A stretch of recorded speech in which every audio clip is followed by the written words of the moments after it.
다이앤 코머의 주님의 음성을 들으려면. 챕터 3. 두려움과 분노. 나의 청력이 약해지고 있다는 말을 들을 때 사람들은 가장 이상한 말을 했다. 악의는 없지만 잘못 판단한 그리스도인들에게 내가 가장 자주 들은 말은 그런 체험을 통해 정말 많이 배울 거예요. 라는 말이었다. 나는 누군가가 그렇게 말할 때마다 비명을 지르듯 외치고 묻고 싶었다. 청력을 잃은 덕에 더 나은 삶을 살아갈 수 있다고요? 정말로요? 나는 뭔가를 배우고 있다는 느낌 대신 엄청난 좌절만 느껴졌다. 누군가에게 말하고 싶고 그렇게 대화하면서 그 사람을 알아가고 싶지만 그의 말을 알아듣지 못할 가능성이 커서 대화를 시작하기 두려울 때 부하가 치민다. 혹은 사람들이 내게 큰 소리로 말할 때 귀에 와닿는 그 요란한 소리들에서 알아들을 수 있는 말을 조금이라도 더 얻어내려고 너무 열심히 애쓰다가 완전히 지쳐버릴 때 정말 화가 난다. 어떤 사람이 나와 대화하면서 잘하고 있어요. 당신이 잘 듣지 못한다는 사실을 아무도 모를 거예요. 라고 좋은 뜻으로 말할 때 나는 좌절한다. 그렇게 말하는 사람은 내가 대화하는 동안 그 사람 말을 얼마나 많이 놓치고 그 사람 말을 다 알아듣는 것처럼 얼마나 자주 허세 부리고 적절한 시점에 고개를 끄덕일 수 있기를 바라면서 얼마나 긴장하는지를 모른다. 혹은 상대방의 눈빛에서 당신은 나랑 대화하다 방금 엄청난 실수를 했어요. 라는 뜻을 읽어낼 때 내가 얼마나 바보처럼 느껴지는지도 모른다. 따돌림당하고 정적의 세상에 혼자 고립되고 있다는 생각에 겁이 났다. 그리고 분노가 그 모든 두려움의 발꿈치를 바싹 뒤따라왔다. 두려움과 분노는 언제나 같이 다니지 않는가. 내 아이가 이웃집에서 놀다 저녁 늦게 집에 온다. 그 애가 현관문을 열고 들어올 때 나는 죄 없는 그 애를 엄청 혼낼 준비를 하고 기다린다. 사람들 말소리를 들을 수 있는 척 행동하면서 점점 더 좌절감만 맛본 탓에 완전히 지친 채 교회에서 돌아올 때마다 혹은 초인종 소리를 듣지 못하거나 아들의 말을 알아듣지 못할 때마다 혹은 소방차 사이렌 소리를 듣지 못하고 길을 비켜주지 않은 채 무심코 운전하고 가다가 몰상식한 내 옆을 지나가면서 요란하게 사이렌을 울리는 소방차에 질겁할 때마다 속에서 화가 치밀어 올랐다. 나는 착한 여자의 몸가짐을 잃지는 않았지만 그 반들반들한 표면 아래에서는 격렬한 분노가 끓어올랐다. 나는 귀먹을까봐 두려웠다. 그러나 하나님께서 나를 부당하게 대하신다는 느낌, 그 모든 게 사실은 하나님의 잘못이라는 느낌이 두려움 못지않게 굽이치고 골마가고 끓어오르면서 그 두려움에 어두운 그늘을 드리웠다. 내가 주문한 더 많은 것들이 바닷가재 요리처럼 내 앞에 놓이지 않았을 때 나는 하나님의 축복을 받기에 충분할 만큼 착하게 살려고 더 열심히 노력했다. 그러나 20대가 저물어갈 즈음 나는 너무 지쳐버렸다. 그 무렵 나는 다른 사람의 이야기를 잘 들어준다는 평판을 얻었다. 이유는 잘 모르겠지만 많은 여자들이 내게 속마음을 털어놓았다. 부분적으로는 내 남편 덕택이었다. 남편은 설교자, 찬양 인도자, 영적 거인 같은 사람이라서 사람들은 나도 그럴 것이라고 생각했다. 내가 조용한 성격이고 다른 사람이 말할 때 고개를 자주 끄덕이고 질문할 때와 조용히 들을 때를 알았기 때문에 많은 여자들이 찾아와 마음을 털어놓았다. 그러나 얼마 후 나는 단순히 듣는 대신 조언하기 시작했다. 나에게 의미를 지닌 조언이었고 매우 타당해 보이는 것들이었다. 그리고 나는 사람들이 그대로 따르지 않으면 짜증내고 심지어 화도 냈다. 어쨌든 나는 모든 사람이 옳고 그름을 분간할 줄 안다고 생각했고 사람들이 그릇된 행동을 했기 때문에 문제를 안고 나를 찾아오는 거라고 판단했다. 그래서 누가 찾아와 상담을 청하면 가서 옳은 행동을 하고 왈가왈부하지 말라고 딱 잘라 말했다. 착한 여자는 보통 사람들이 해본 행동을 한 번도 해본 적이 없기 때문에 그들이 어떤 행동을 할 수도 있는지 모르며 자기는 그런 행동을 절대 하지 않을 거라고 자신한다. 나는 내면 깊은 곳에서 다른 사람들의 힘겨운 발버둥을 참아주지 못하는 너그럽지 못한 사람으로 점점 변해갔다. 착한 여자는 현명해서 건방지게 굴지 않는다. 대놓고 자랑하지 않고 착한 여자로서의 행위를 생색내지 않는다. 그런 몸가짐에 아주 능숙하다. 그러나 영적인 말로 교묘하고 부드럽게 표현한 교만이 죄 감지 장치를 살짝 비켜나 암처럼 몰래 들어와서는 하나님의 사랑에 민감하게 반응하게끔 하는 영적 신경의 말단을 조금씩 갉아먹는다. 결국 무감각해지기 시작한다. 설교가 나를 향한 말씀으로 들리지 않는다. 아무개 집사가 저 설교를 들어야 되는데. 나는 다른 사람들에게 설교하면서 잘못을 지적하려고 목사님 설교를 필기하는 내 모습을 발견했다. 나는 뭔가를 잘못한 사람과 다음번에 대화할 때 날카롭게 쏘아붙일 준비를 하려고 성경 구절들을 메모했다. 좋은 아빠 밑에서 자란 착한 여자들은 하나님의 사랑을 자신의 선행에 대한 보상으로 생각하는 경향이 있다. 그녀들은 너희가 나를 사랑하면 나의 계명을 지키리라는 말씀을 너희가 나의 계명을 지키면 나를 얼마나 사랑하는지 증명하리라 라는 뜻으로 번역하는데 그러면 뭔가를 놓친다. 영적 삶이 나를 사랑하시는 그분의 놀라우심에 관한 것이기보다는 하나님을 사랑하는 나에 관한 것이 된다. 당연히 하나님은 우리 아빠가 나를 사랑해 주시는 것 같이 나를 사랑하셔. 나는 착하고 사랑받을 만하니까. 하나님의 사랑은 아버지의 사랑보다 훨씬 더 깊지만 착한 여자는 자기가 그 모든 사랑을 받을 자격이 있다고 생각하기에 하나님의 깊은 사랑을 체험하지 못한다.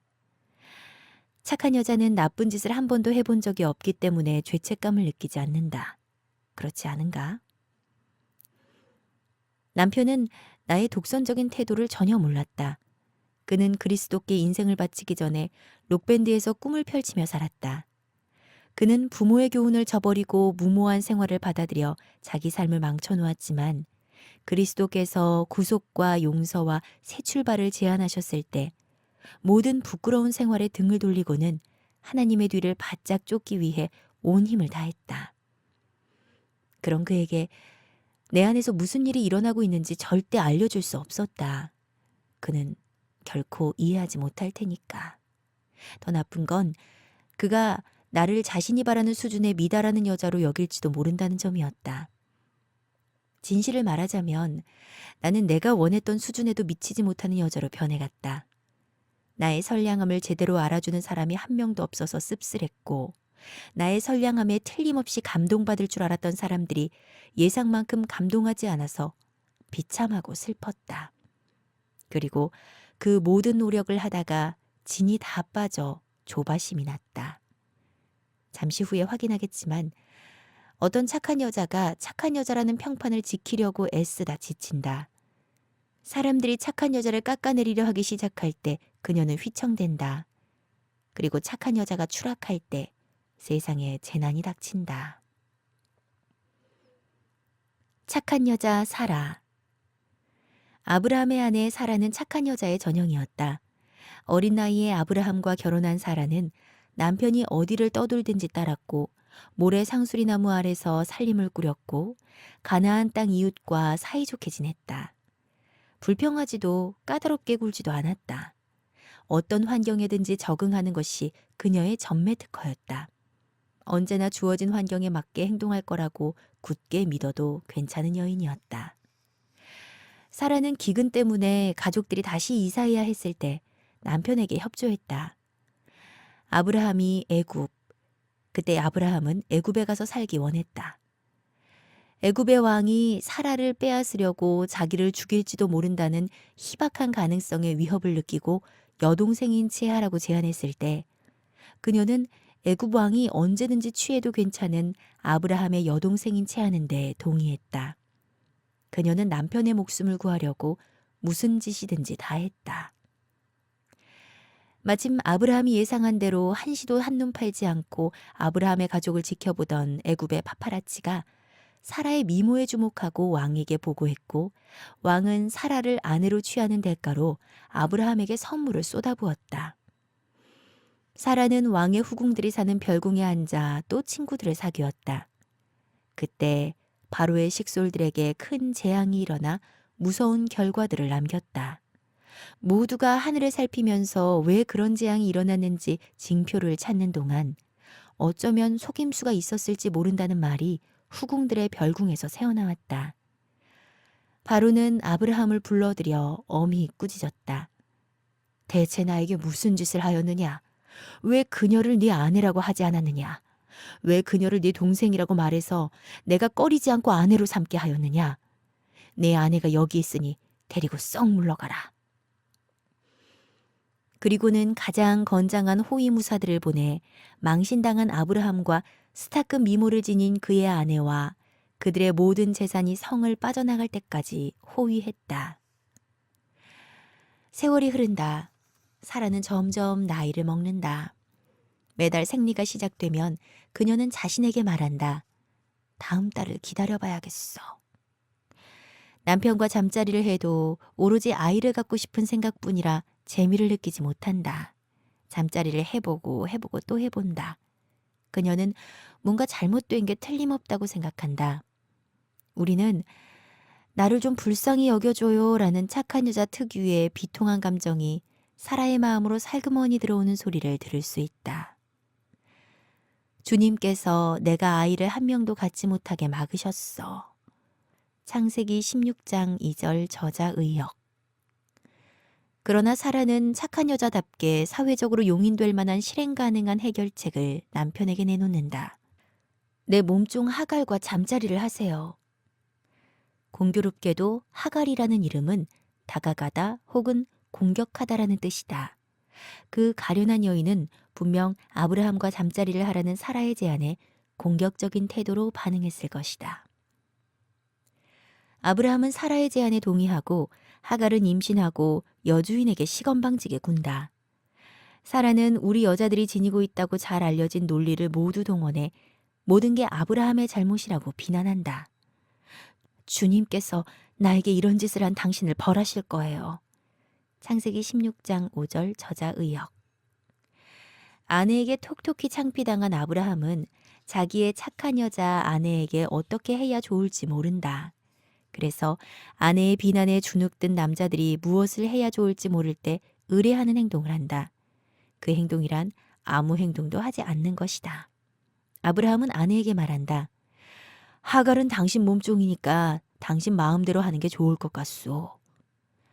이 책을 읽고 있는 모든 여자들은 남편에게 그런 말을 들으면 분노하며 날카롭게 소리친다. 비겁한 겁쟁이.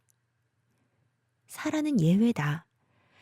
그러나 착한 여자 사라는 이제 치사하게 행동한다.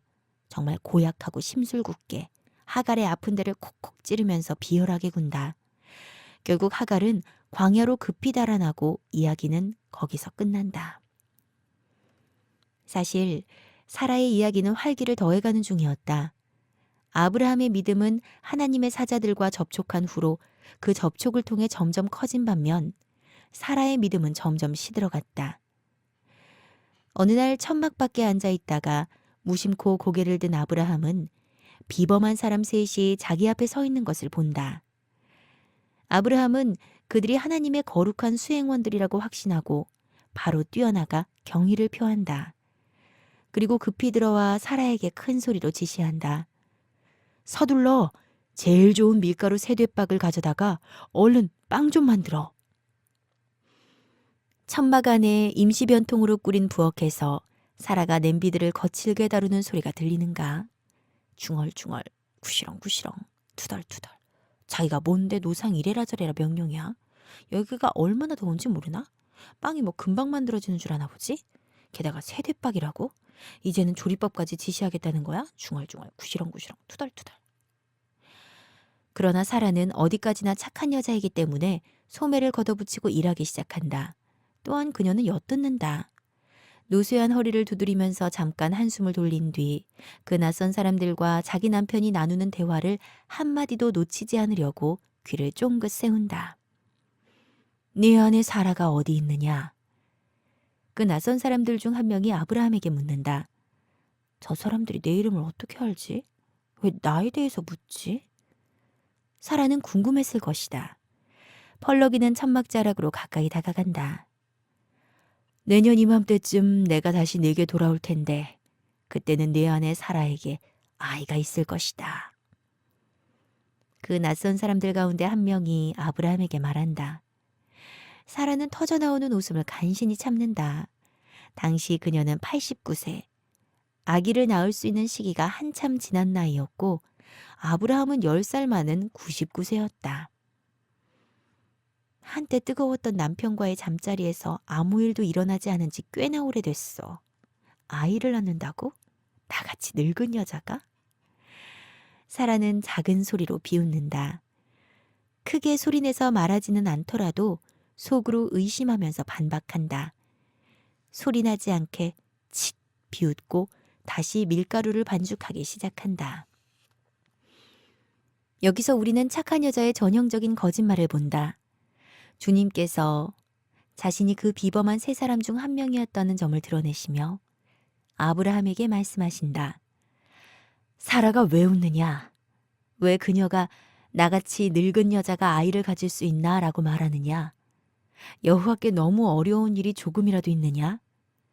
내년 이맘때쯤 내가 다시 네게 돌아올 텐데 그때는 사라에게 아기가 있을 것이다. 그 말씀을 들은 사라는 자기가 웃지 않았다고 거짓말한다. 사라는 너무 두려워 부인했다. 그러나 여호와께서는 아니 너는 웃었다라고 말씀하셨다. 창세기 18장 13절에서 15절 역자 사역. 사라는 벌써 수십 년째 착한 모습으로 살아오고 있지만 그녀가 유일하게 원하는 대상, 아기를 아직 갖지 못하고 있다. 나는 그녀가 무슨 생각을 하는지 짐작할 수 있다. 그녀는 아기를 갖게 해주겠다는 하나님의 약속을 듣는다.